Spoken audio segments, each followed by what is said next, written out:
O dia em que descobri que meu próprio filho vendeu o relógio do meu marido pelas minhas costas, foi o dia em que João Carlos me mandou uma mensagem do céu que mudou minha vida para sempre.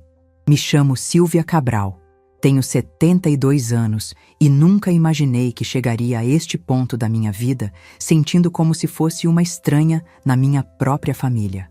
Hoje, enquanto conto essa história, ainda sinto um aperto no peito quando lembro daquela manhã de terça-feira que mudou tudo para sempre. Estava na cozinha da casa do meu filho Henrique, preparando o café da manhã como sempre fazia há 1 ano e meio, desde que vim morar com eles. Desde que João Carlos partiu há 2 anos, essa rotina matinal se tornou minha única forma de me sentir útil naquele lar que nunca consegui chamar verdadeiramente de meu. Henrique tinha 45 anos e sempre foi um bom filho, pelo menos era o que eu acreditava até aquela manhã.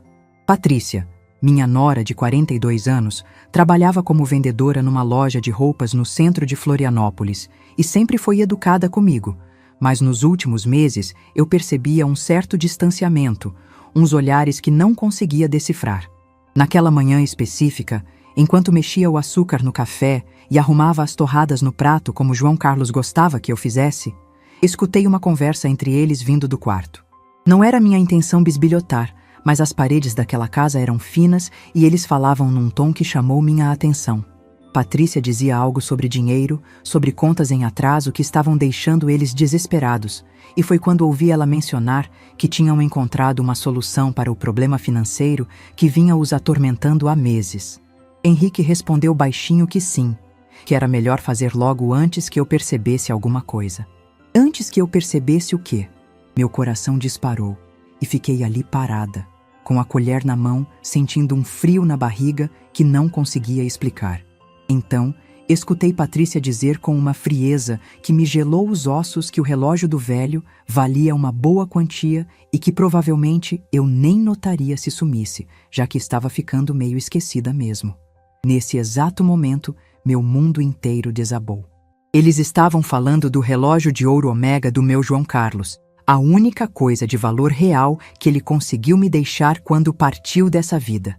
Aquele relógio não era apenas uma peça de ouro para mim. Era muito mais que isso.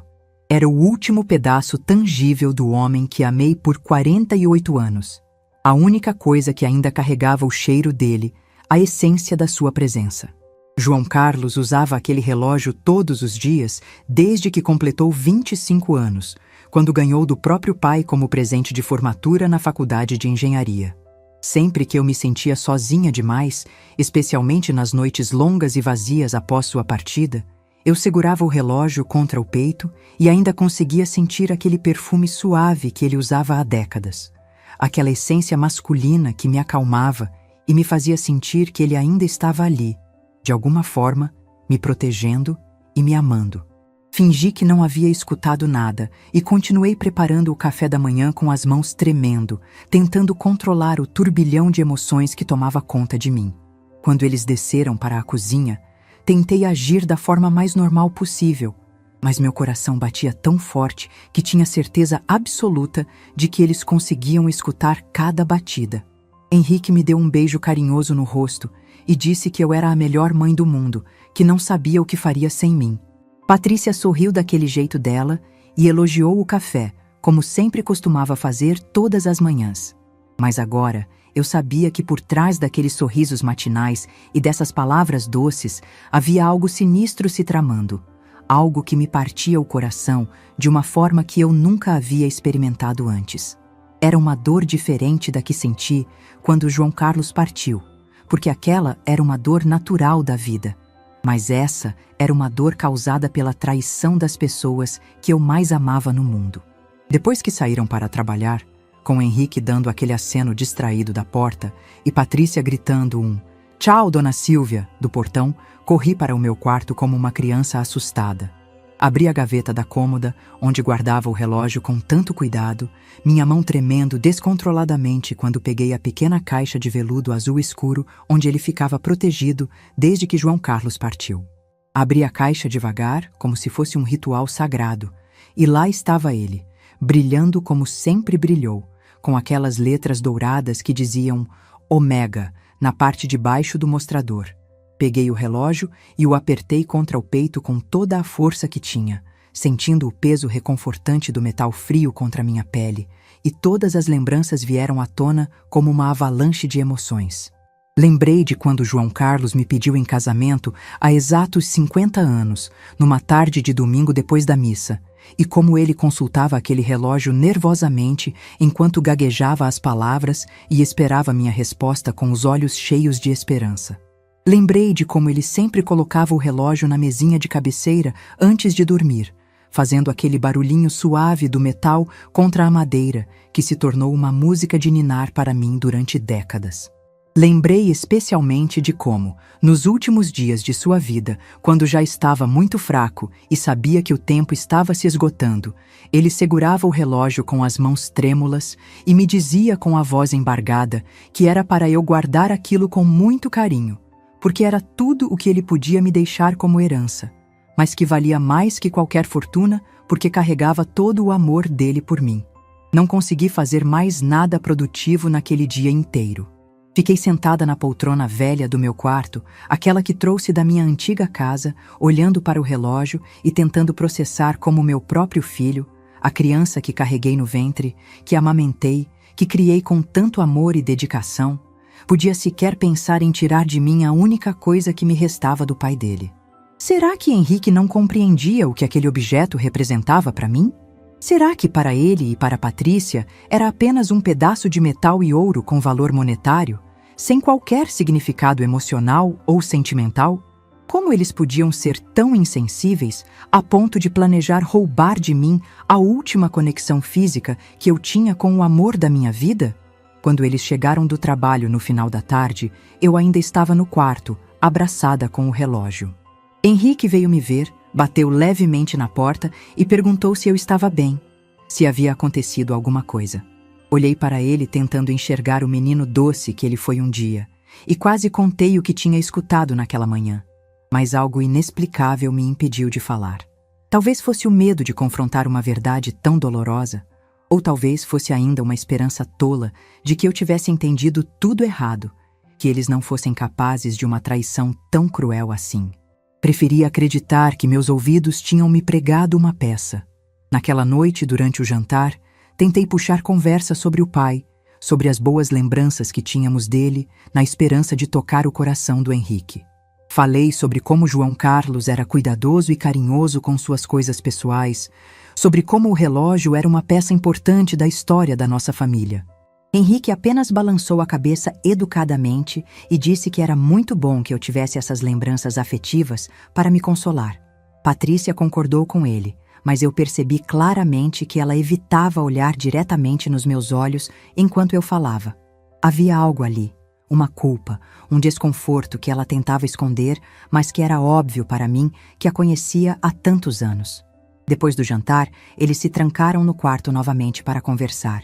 Dessa vez, fiquei propositalmente mais perto da porta e consegui escutar melhor o que planejavam. Henrique dizia que seria melhor executar o plano na quinta-feira seguinte, justamente no dia em que eu tinha consulta médica de rotina e ficaria fora de casa a manhã toda.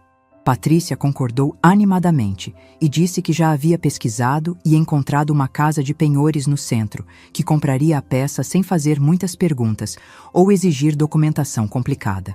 Eles tinham todos os detalhes organizados, cada passo calculado para que eu não percebesse o roubo até que fosse tarde demais. Passei aquela noite inteira acordada, segurando o relógio contra o peito e pensando em todas as opções que eu tinha. Parte de mim queria confrontá-los imediatamente, gritar, chorar, explicar com lágrimas nos olhos o que aquele objeto significava para minha alma. Mas outra parte de mim tinha muito medo de causar uma ruptura definitiva na família, de ser vista como a sogra e mãe problemática que não entendia as dificuldades financeiras reais que os jovens enfrentavam. Na manhã seguinte, quando acordei depois de uma noite insone, senti um vazio no peito que era diferente de qualquer coisa que já havia experimentado. Não era apenas a dor da possível traição que me aguardava. Era também a tomada de consciência dolorosa de que talvez eu não fosse mais a matriarca respeitada e amada da família. Talvez, aos olhos deles, eu fosse apenas um peso inconveniente, uma velha teimosa e sentimental que se agarrava desesperadamente a objetos sem valor prático, alguém que eles tinham que aturar por obrigação familiar até que a morte nos separasse definitivamente. Mas então, quando segurei o relógio pela manhã e senti seu peso familiar na palma da minha mão, algo mudou dentro de mim. Era como se João Carlos estivesse ali, sussurrando no meu ouvido, me dando forças e me lembrando de que eu não era apenas uma viúva solitária e indefesa. Eu era uma mulher que havia construído uma família sólida, que havia amado profundamente e sido profundamente amada, que havia enfrentado todas as dificuldades da vida ao lado de um homem maravilhoso. Eu tinha direito ao respeito, à dignidade e ao carinho da minha própria família.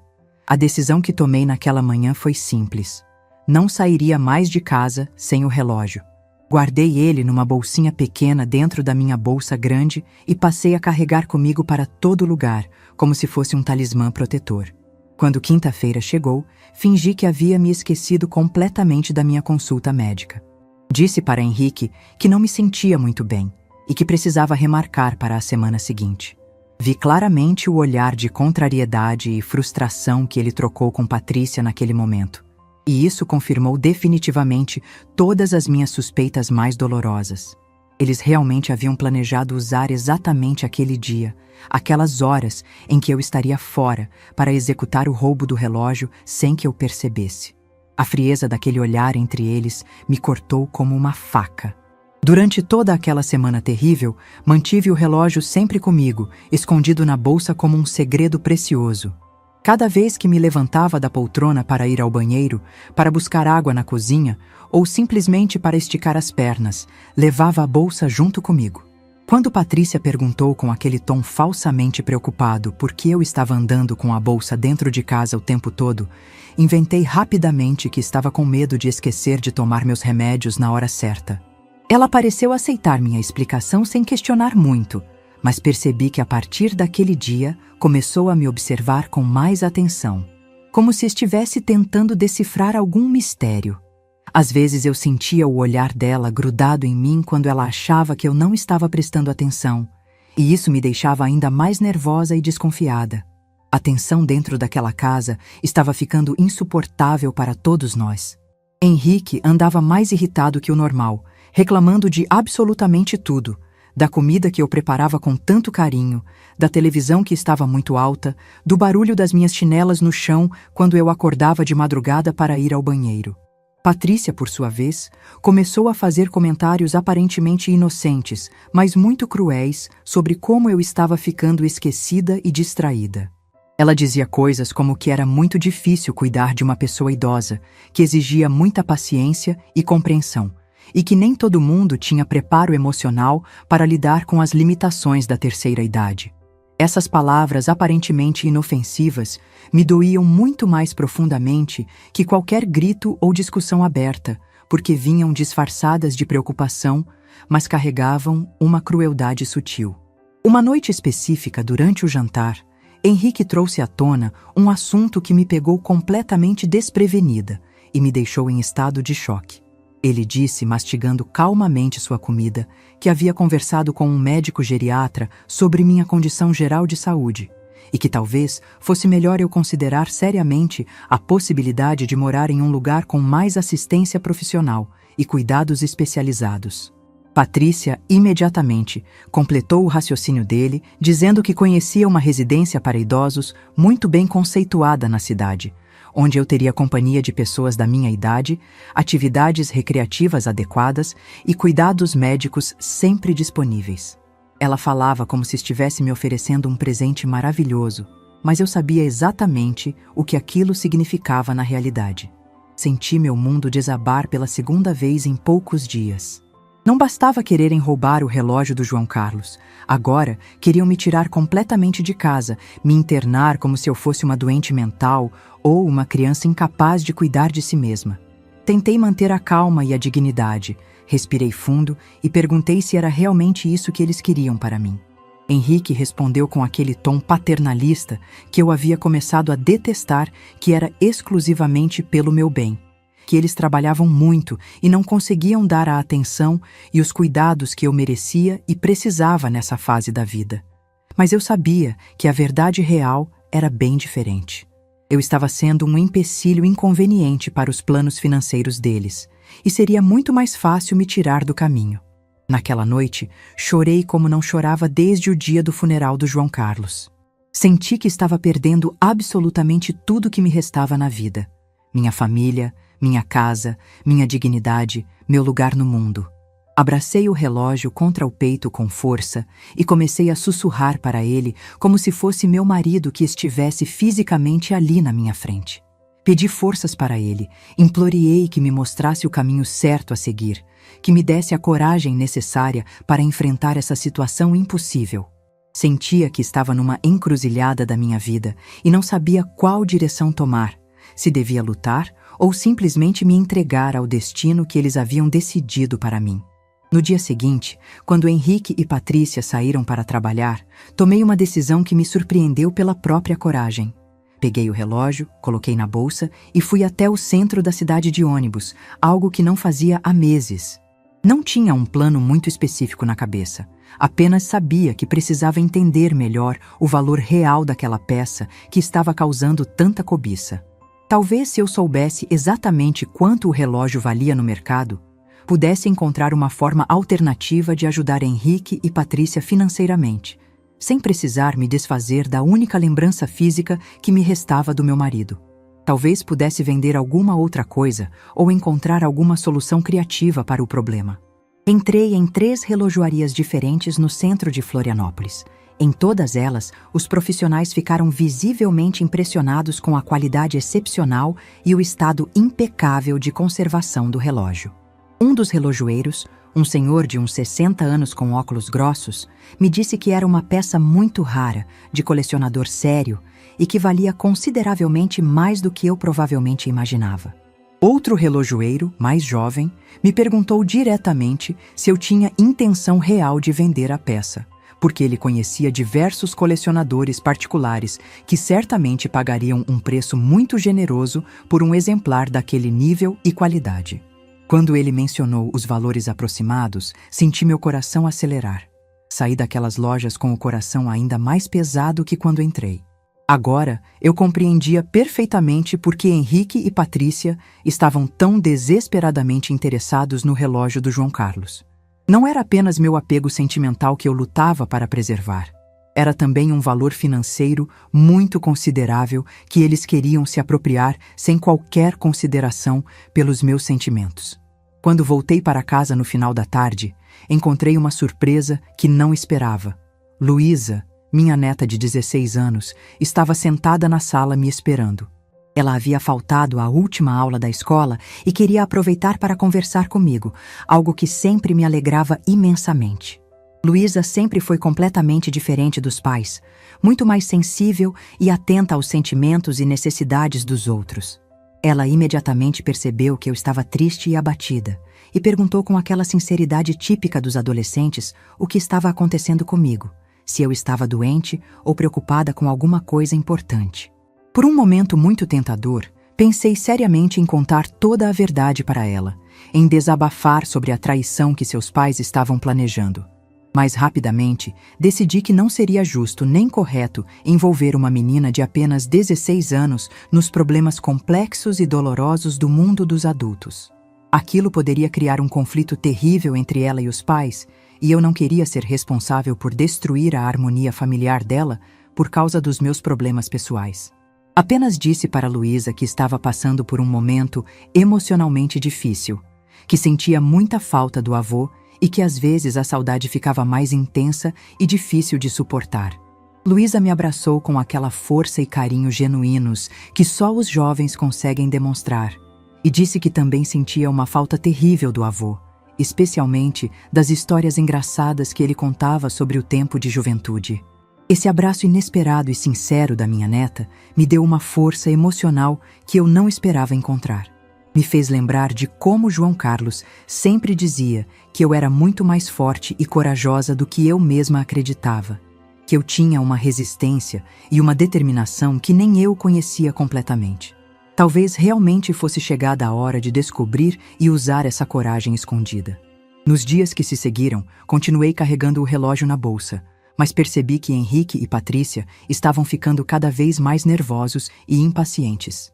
Eles trocavam olhares estranhos quando pensavam que eu não estava vendo e, às vezes, paravam de conversar abruptamente quando eu entrava na sala.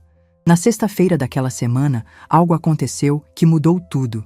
Eu estava no quintal estendendo algumas roupas no varal quando o telefone fixo da casa tocou. Como Henrique e Patrícia estavam trabalhando, atendi normalmente, pensando que poderia ser algum amigo da família ou alguém oferecendo algum serviço. Do outro lado da linha, ouvi a voz de um senhor mais velho que se apresentou como Sr. Antônio, dono de uma relojoaria no centro da cidade. Ele disse que estava ligando porque havia comprado um relógio Omega de ouro muito bonito e antigo, mas que durante o processo de limpeza e revisão da peça, descobriu algo que o deixou preocupado. Meu coração começou a acelerar quando ele explicou que o casal que vendeu o relógio disse que era herança de família, mas que ele tinha a impressão de que talvez a dona original da peça não soubesse da venda. Senhor Antônio disse que sua consciência não estava tranquila e que gostaria de conversar comigo pessoalmente sobre o assunto. Foi nesse momento que a realidade caiu sobre mim como um balde de água fria. Henrique e Patrícia não estavam planejando roubar o relógio. Eles já haviam feito isso. Enquanto eu carregava nervosamente uma imitação ou outro objeto qualquer na minha bolsa, eles já haviam executado o plano e vendido a única herança que João Carlos me deixou. Com a voz trêmula, perguntei para Sr. Antônio como eram as pessoas que venderam o relógio. Ele descreveu perfeitamente meu filho e minha nora. Disse que eles pareciam estar com pressa e que aceitaram o primeiro preço oferecido sem pechinchar, o que achou estranho para uma peça tão valiosa. Agradeci ao senhor Antônio e desliguei o telefone com as mãos tremendo. Corri para o meu quarto e abri a gaveta onde guardava o relógio. A caixa de veludo ainda estava lá, mas quando abri, encontrei apenas um relógio comum e barato, que claramente não era o Omega do João Carlos. Eles haviam feito a troca quando eu não estava prestando atenção, provavelmente enquanto eu dormia. Sentei na cama e chorei como nunca havia chorado antes. Não era apenas a perda do relógio que me destroçava, era a descoberta de que meus próprios filhos eram capazes de me trair de forma tão cruel e calculista. Eles haviam roubado a única coisa que me restava do amor da minha vida, e ainda tinham a audácia de continuar vivendo normalmente na minha frente, fingindo que nada havia acontecido. Passei o resto daquela tarde tentando processar a enormidade do que havia descoberto. Meus próprios filhos não apenas haviam planejado me roubar, eles já haviam executado o plano com uma frieza que me deixava sem chão. Quando chegaram do trabalho naquela noite, agiram com uma naturalidade impressionante, como se nada tivesse acontecido, como se não tivessem acabado de me trair da forma mais cruel possível.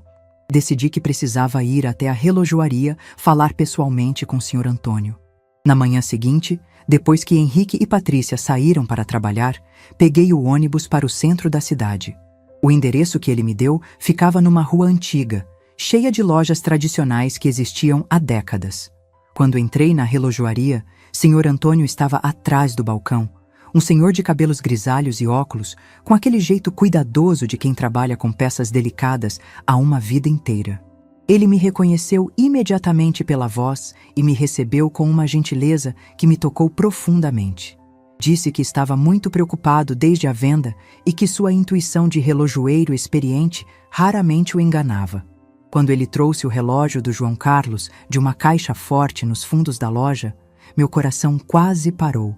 Ver aquela peça querida nas mãos de um estranho foi como receber um soco no estômago.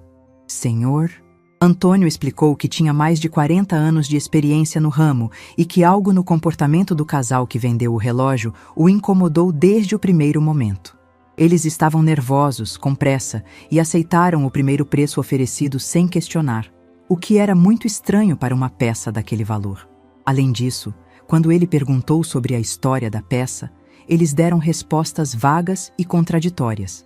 Mas o que mais me impressionou foi quando o senhor Antônio disse que havia começado o processo de limpeza e revisão do relógio, como sempre fazia com peças antigas, e descobriu algo extraordinário. Ele me mostrou que havia uma pequena engrenagem solta no mecanismo e quando a removeu para investigar, encontrou algo escondido que mudaria minha vida para sempre. Com muito cuidado, ele abriu o fundo do relógio e me mostrou uma pequena chave dourada, muito delicada, que estava cuidadosamente escondida num compartimento secreto do mecanismo. Junto com a chave, havia um pedacinho de papel dobrado, quase microscópico, com a letra do João Carlos. Minha mão tremeu quando peguei aquele papel e li as palavras que meu marido havia escrito. A mensagem era curta, mas clara.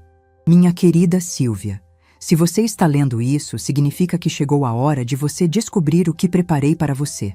A chave abre um cofre no Banco Regional, Agência Centro, cofre número 237.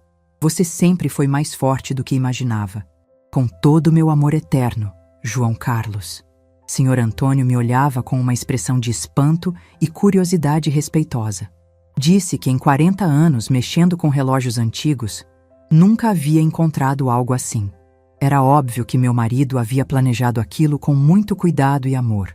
Uma surpresa póstuma preparada especialmente para mim. O relojoeiro disse que se sentia honrado de ter sido o instrumento para que eu descobrisse esse presente do meu marido. Perguntei quanto ele havia pago pelo relógio, e quando ele me disse o valor, senti uma raiva ainda maior de Henrique e Patrícia. Eles haviam vendido por uma fração do valor real da peça, provavelmente porque estavam desesperados ou porque não queriam investigar muito sobre o preço justo. Sr. Antônio, percebendo minha situação, disse que me devolveria o relógio sem cobrar nada, além do que havia pago para o casal. Mas eu recusei. Disse que ele havia sido honesto comigo quando poderia simplesmente ter ficado calado e que merecia ficar com o relógio como pagamento por sua integridade. Porém, pedi se ele poderia me emprestar a chave por alguns dias, até eu resolver a situação no banco. Ele concordou imediatamente e disse que guardaria o relógio até eu decidir o que fazer. Saí da relojoaria com a chave na mão e o coração batendo de uma forma que não sentia há anos. João Carlos havia preparado algo para mim, algo importante o suficiente para esconder numa chave secreta. Fui direto para o Banco Regional, que ficava a poucas quadras dali. Quando expliquei a situação para o gerente, ele me levou até a área dos cofres com uma solenidade quase cerimonial. O cofre 237 era pequeno, mas quando a chave girou na fechadura, senti que estava abrindo uma porta para uma nova vida. Dentro havia uma pasta de couro com documentos e uma carta mais longa do João Carlos. Minha mão tremia tanto que quase não conseguia segurar os papéis. Sentei numa cadeira que o gerente me ofereceu e comecei a ler a carta que mudaria tudo. Minha amada Silvia, começava a carta.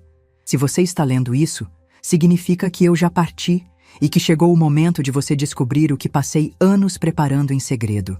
Sempre soube que você é muito mais forte e capaz do que você mesma acredita, mas também sei que nossa sociedade não ensina as mulheres a serem independentes financeiramente. A carta continuava explicando que durante os últimos 10 anos de vida, João Carlos havia secretamente guardado dinheiro numa conta bancária especial em meu nome. Ele vendeu algumas ações que tinha, fez alguns trabalhos extras de consultoria e até vendeu o terreno que herdou do pai. Tudo sem me contar, porque queria que fosse uma surpresa para garantir minha independência caso algo acontecesse com ele. Quando vi o extrato bancário que estava junto com a carta, quase desmaiei.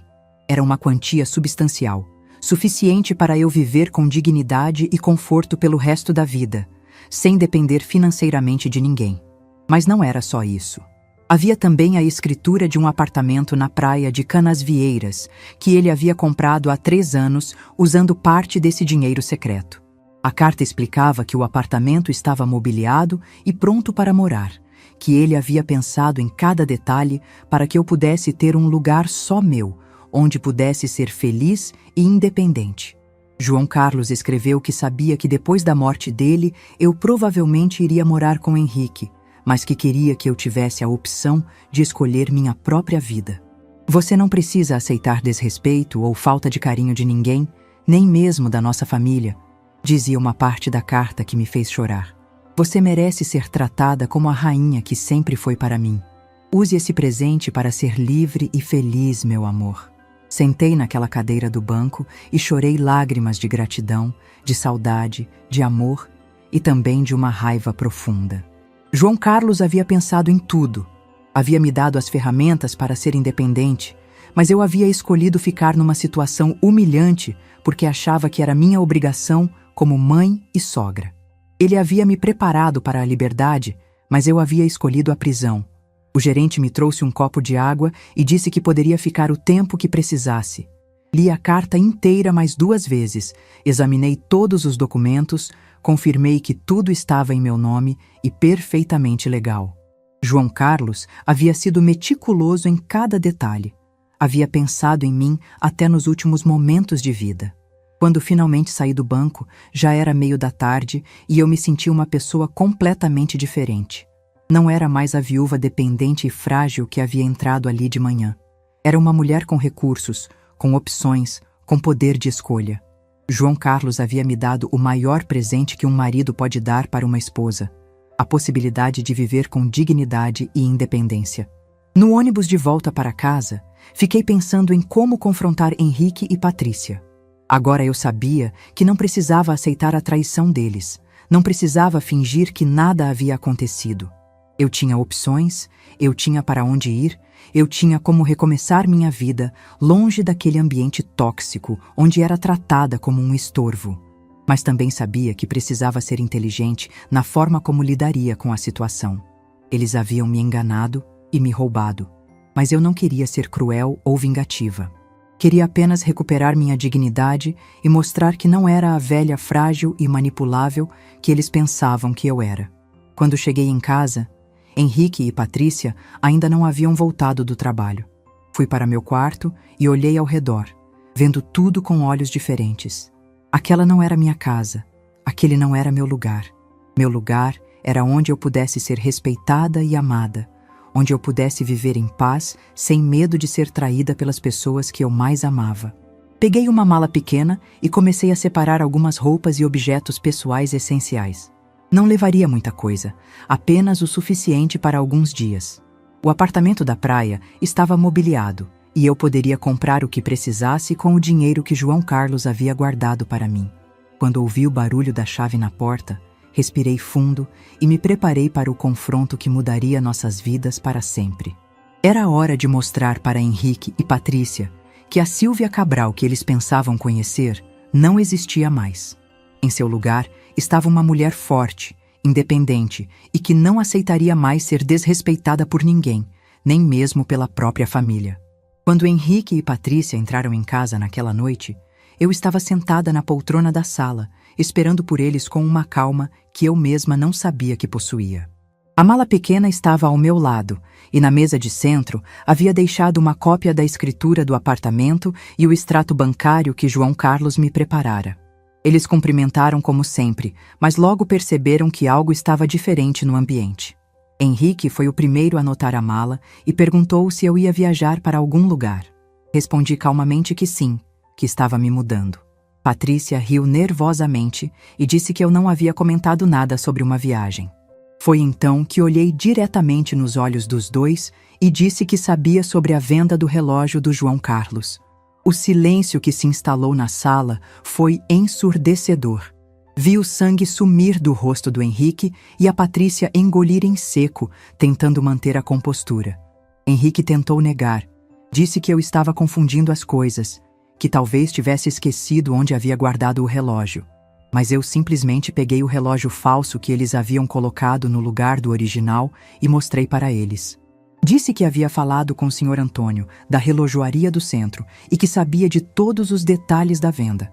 Contei que sabia exatamente quanto eles receberam pela peça e como haviam agido com pressa e nervosismo durante a transação. Henrique tentou interromper, mas levantei a mão e pedi para ele me deixar terminar de falar.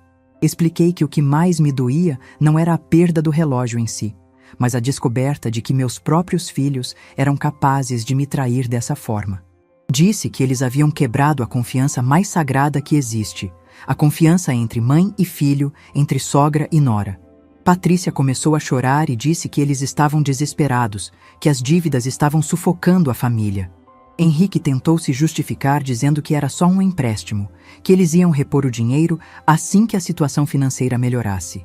Disse que sabiam como o relógio era importante para mim, mas que papai entenderia que a família estava em primeiro lugar. Olhei para meu filho e disse que ele estava enganado. Seu pai jamais entenderia uma traição dessa magnitude. Foi então que peguei os documentos da mesa e mostrei para eles. Expliquei sobre a chave secreta que João Carlos havia escondido no relógio, sobre a conta bancária que ele manteve em segredo durante anos, sobre o apartamento na praia que ele comprou pensando na minha independência. Vi os olhos dele se arregalarem quando viram os valores envolvidos. Henrique ficou em choque quando percebeu que seu pai havia guardado uma fortuna para mim, sem nunca mencionar nada para ele. Patrícia perguntou se eu estava brincando, se aqueles documentos eram reais. Confirmei que tudo era verdadeiro e que João Carlos havia pensado em cada detalhe para garantir que eu pudesse viver com dignidade e independência. Disse para eles que a ironia da situação era cruel. Enquanto eles me roubavam para resolver problemas financeiros, eu tinha recursos mais do que suficientes para ajudá-los, se eles tivessem simplesmente conversado comigo com honestidade e respeito. Mas agora, depois da traição, eu havia perdido completamente a confiança na família. Henrique tentou se aproximar e pediu desculpas. Disse que havia cometido um erro terrível e que faria qualquer coisa para consertar a situação. Patrícia chorava e dizia que eles não sabiam sobre a herança, que se soubessem jamais teriam mexido no relógio. Mas eu respondi que o problema não era a ignorância sobre a herança. Era a falta de respeito básico pela minha pessoa e pelos meus sentimentos. Expliquei que durante meses eu havia percebido que eles me viam como um peso, como alguém que atrapalhava a vida deles. Disse que havia escutado conversas sobre me internar numa casa de repouso, sobre como era difícil cuidar de uma pessoa idosa. Eles tentaram negar, mas eu os interrompi dizendo que não queria mais mentiras. Levantei da poltrona e peguei minha mala. Disse que estava me mudando para o apartamento da praia e que precisava de um tempo para pensar sobre o futuro da nossa relação familiar. Henrique implorou para eu não ir embora. Disse que eles precisavam de mim, que a casa não seria a mesma sem minha presença. Mas eu respondi que eles deveriam ter pensado nisso antes de me trair. Patrícia perguntou se eu ia perdoá-los, se havia uma chance de reconstruirmos a relação. Olhei para ela e disse que perdão era uma coisa, mas confiança era outra completamente diferente. Expliquei que eles haviam quebrado algo muito frágil e precioso e que não sabia se seria possível consertar. Antes de sair, disse para eles que não queria vingança nem queria causar sofrimento. Apenas queria viver em paz, com dignidade, sem medo de ser traída novamente. Disse que se eles realmente se arrependiam, teriam que provar com ações, não apenas com palavras. E que qualquer tentativa de reconstrução da relação teria que ser baseada em respeito mútuo, não em manipulação ou conveniência. Henrique tentou me impedir de sair. Segurou meu braço e disse que eu estava sendo muito radical, que famílias passam por problemas, mas sempre se reconciliam. Olhei para ele e disse que talvez ele estivesse certo, mas que reconciliação verdadeira só acontece quando há arrependimento sincero e mudança real de comportamento. Chamei um táxi pelo telefone e esperei na sala em silêncio enquanto eles tentavam me convencer a ficar. Patrícia disse que eles devolveriam cada centavo que receberam pela venda do relógio, que fariam qualquer sacrifício necessário. Respondi que o dinheiro não era o problema principal, era a quebra de confiança e o desrespeito que eles haviam demonstrado. Quando o táxi chegou, peguei minha mala e me dirigi para a porta. Henrique me seguiu e perguntou se eu ia manter contato, se pelo menos ia ligar para dar notícias. Disse que precisava de tempo para curar as feridas que eles haviam causado, mas que não estava cortando relações definitivamente. Na porta, me virei e disse algo que havia guardado no coração durante meses, que eles haviam me tratado como se eu fosse um objeto descartável, como se minha idade significasse que eu não merecia respeito ou consideração. Disse que João Carlos havia me ensinado que toda pessoa, independente da idade, merece dignidade e amor. O táxi me levou direto para Canasvieiras. Durante o trajeto, olhei pela janela as luzes da cidade e senti uma mistura de tristeza e alívio. Estava deixando para trás não apenas uma casa, mas uma versão de mim mesma que aceitava ser desrespeitada por amor à família. A Sílvia que entrava naquele táxi era diferente da que havia saído de manhã para a relojoaria. Quando chegamos ao apartamento, peguei as chaves que estavam num envelope no banco e abri a porta do meu novo lar. João Carlos havia pensado em tudo. O apartamento estava impecavelmente limpo, com móveis confortáveis, roupa de cama cheirosa, até mesmo mantimentos básicos na geladeira. Havia um bilhete dele colado na porta da geladeira. Bem-vinda ao seu recomeço, meu amor. Sentei no sofá da sala e olhei pela janela que dava direto para o mar. Era uma vista linda, pacífica, muito diferente da tensão constante que eu vivia na casa do Henrique. Pela primeira vez em 2 anos, desde a morte do João Carlos, senti que estava verdadeiramente em casa. Naquela primeira noite no apartamento, não consegui dormir muito. Ficava pensando em como as coisas haviam mudado tão rapidamente e como Deus havia usado até mesmo a traição dos meus filhos para me mostrar a verdade no momento certo. Se eles não tivessem vendido o relógio, eu provavelmente passaria anos, talvez o resto da vida, sem descobrir sobre a herança que João Carlos havia preparado para mim. Era como se Deus tivesse permitido que a maldade deles se transformasse em bênção para mim. A traição que deveria me destruir acabou sendo o instrumento divino para minha libertação. Senhor, Antônio disse que sua consciência o incomodou e por isso me ligou, mas eu sabia que foi Deus quem tocou o coração daquele homem bom para me procurar. Pensei em como João Carlos sempre dizia que Deus escreve certo por linhas tortas, que às vezes o que parece ser nossa ruína se transforma em nossa salvação. A venda do relógio que me causou tanta dor foi exatamente o que precisava acontecer para eu descobrir que não era uma viúva desamparada, mas uma mulher com recursos e opções. De manhã, eu era uma viúva dependente e traída. À noite, eu era uma mulher independente e dona do seu destino. João Carlos havia me dado muito mais que dinheiro e um apartamento. Ele havia me dado a possibilidade de redescobrir quem eu realmente era. E Deus havia escolhido o momento perfeito para essa revelação. Sabia que os próximos dias seriam difíceis, que teria que aprender a viver sozinha novamente, que teria que decidir como lidar com a situação familiar.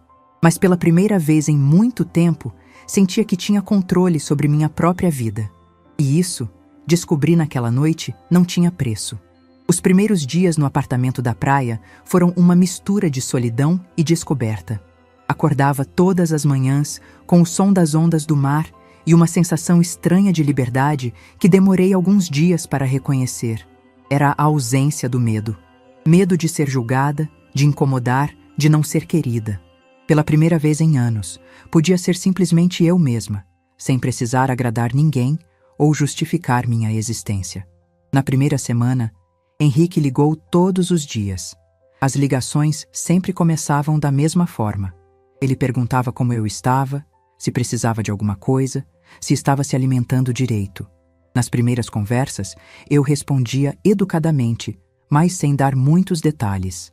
Ainda estava processando tudo o que havia acontecido e não sabia bem como me sentia em relação a eles. Patrícia também ligou algumas vezes, sempre chorando, pedindo desculpas e dizendo que sentia muito minha falta. Dizia que a casa estava vazia sem mim, que eles haviam percebido o quanto eu era importante para a família. Escutava tudo em silêncio, sem raiva, mas também sem pressa de perdoar. Sabia que palavras eram fáceis de dizer, mas mudanças reais de comportamento levavam tempo para acontecer. A segunda semana trouxe uma surpresa inesperada. Luísa apareceu na minha porta numa tarde de sábado, com uma mochila nas costas e lágrimas nos olhos. Disse que havia brigado com os pais e que queria ficar comigo por alguns dias. Quando perguntei sobre o que havia sido a briga, ela me contou que tinha descoberto sobre a venda do relógio e confrontado Henrique e Patrícia. Minha neta disse que se sentia envergonhada dos pais, que não conseguia acreditar que eles fossem capazes de fazer uma coisa daquelas comigo. Abracei Luísa e expliquei que ela não tinha culpa dos erros dos adultos, que o amor entre nós continuava o mesmo independente do que havia acontecido. Deixei ela ficar no apartamento por 3 dias e foi maravilhoso ter a companhia dela. Durante esses dias com Luísa, percebi como era diferente ser querida de verdade, sem interesse ou obrigação. Minha neta me procurava porque realmente gostava da minha companhia, porque se sentia bem ao meu lado. Conversávamos sobre tudo, sobre o avô, sobre seus sonhos de estudar veterinária, sobre os livros que ela estava lendo. Era um amor puro, sem complicações. No final da segunda semana, Sr. Antônio me ligou dizendo que queria me devolver o relógio. Expliquei que ele poderia ficar com a peça, como agradecimento por sua honestidade. Mas ele insistiu que aquilo não estava certo. Marcamos de nos encontrar no apartamento e quando ele chegou com o relógio numa caixa elegante, senti uma emoção muito forte. Sr. Antônio disse que havia pesquisado mais sobre a peça e descoberto que era ainda mais valiosa do que pensava inicialmente. Mas que, independente do valor monetário, sabia que aquilo tinha um significado especial para mim. Quando segurei o relógio novamente, senti como se João Carlos estivesse ali comigo, aprovando todas as decisões que eu havia tomado. Foi Sr. Antônio quem me deu a ideia de procurar um advogado para formalizar minha situação financeira e garantir que todos os documentos estivessem em ordem. Ele me indicou uma advogada muito competente, doutora Marina, que me ajudou a organizar tudo. Transferir recursos para contas mais rentáveis, regularizar a documentação do apartamento e até fazer um testamento deixando tudo organizado para o futuro. No final do primeiro mês, Henrique e Patrícia pediram para me visitar. Aceitei recebê-los porque sentia que estava forte o suficiente para essa conversa. Quando chegaram, percebi imediatamente que algo havia mudado neles. Estavam mais humildes, menos presunçosos. Henrique pediu desculpas de uma forma diferente das outras vezes, reconhecendo especificamente cada erro que haviam cometido. Ele disse que havia passado o mês pensando sobre como me trataram, não apenas em relação ao relógio, mas durante todo o tempo em que morei com eles. Reconheceu que me viam como alguém que estava ali para servi-los, não como uma pessoa com sentimentos e necessidades próprias. Patrícia também se desculpou, admitindo que havia sido cruel em muitos comentários que fez sobre minha idade e minha capacidade. Disse para eles que apreciava as desculpas, mas que ainda precisava de tempo para reconstruir a confiança. Expliquei que havia descoberto uma nova versão de mim mesma ali na praia, uma mulher mais forte e independente, e que não estava disposta a voltar a ser a pessoa submissa que eu era antes. Eles disseram que entendiam e que respeitariam meu tempo e minhas decisões. Henrique, então, fez algo que me surpreendeu muito. Devolveu todo o dinheiro que havia recebido pela venda do relógio, mesmo eu não tendo pedido isso. Disse que ele e Patrícia haviam trabalhado horas extras durante o mês inteiro para conseguir juntar a quantia. Recusei o dinheiro, dizendo que eles podiam ficar com ele, mas que me devolvessem algo muito mais importante: o respeito. A partir daquela conversa, nossa relação começou a se reconstruir sobre bases completamente diferentes. Eles passaram a me visitar regularmente, mas sempre com hora marcada, respeitando meu espaço e minha rotina. Traziam Luísa junto e passávamos tardes maravilhosas conversando na varanda com vista para o mar. Patrícia começou a me tratar de uma forma totalmente nova, perguntando minha opinião sobre coisas importantes, contando sobre seus problemas no trabalho e até pedindo conselhos sobre a educação da Luísa. Henrique também mudou. Deixou de me ver como sua mãe frágil que precisava de cuidados e passou a me enxergar como uma mulher adulta e capaz. O que mais me impressionou foi descobrir que eles começaram a contar para outras pessoas sobre minha independência com orgulho, não com vergonha. Henrique disse para os amigos que sua mãe era uma mulher moderna e corajosa, que havia decidido morar sozinha na praia e estava muito feliz com sua nova vida. Durante os meses que se seguiram, criei uma rotina que me trazia muita paz. Acordava cedo para ver o nascer do sol na praia, tomava meu café da manhã na varanda, lia os livros que sempre quis ler, mas nunca tinha tempo. Fiz amizade com vizinhos, comecei a frequentar um grupo de terceira idade que se reunia para caminhadas matinais. Descobri que tinha muito mais energia e disposição quando não estava constantemente preocupada em agradar outras pessoas. Comecei a cozinhar pratos que eu gostava, a assistir programas de televisão que me interessavam, a decorar o apartamento do meu jeito. Era uma liberdade simples, mas profundamente transformadora. No final do segundo mês, fiz algo que simbolizou completamente minha nova vida. Comprei um carro pequeno e aprendi a dirigir novamente, depois de anos sem pegar no volante.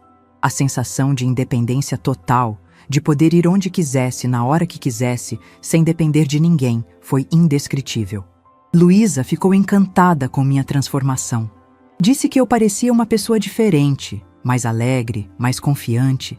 E ela estava certa. Havia descoberto que a velhice não precisava ser sinônimo de dependência ou invisibilidade. Podia ser uma fase de liberdade, de autoconhecimento, de realização pessoal. João Carlos havia me dado muito mais que recursos financeiros. Ele havia me dado a chance de descobrir quem eu realmente era quando não precisava viver para agradar outras pessoas. Havia me dado a oportunidade de ser amada pelo que eu era, não pelo que eu fazia pelos outros. Hoje, quando olho para trás, vejo que aquela traição dolorosa foi, na verdade, o melhor presente que Henrique e Patrícia poderiam ter me dado, mesmo sem saber. Me forçaram a descobrir minha força, minha independência, minha capacidade de recomeçar. Ainda mantenho relação com minha família, mas agora é uma relação baseada em respeito mútuo e amor verdadeiro, não em obrigação ou conveniência. Eles me visitam porque querem estar comigo, não porque se sentem obrigados a cuidar de mim. E eu aprendi a lição mais importante da minha vida. Nunca é tarde para descobrir quem você realmente é. Nunca é tarde para exigir respeito e dignidade. Nunca é tarde para ser verdadeiramente livre. João Carlos me ensinou isso através do seu último presente de amor, e hoje eu vivo cada dia honrando essa lição preciosa que ele me deixou. Se essa história tocou seu coração, deixe seu like, se inscreva no canal e comente aqui embaixo. No meu lugar, o que você faria? Sua mensagem pode iluminar o dia de alguém.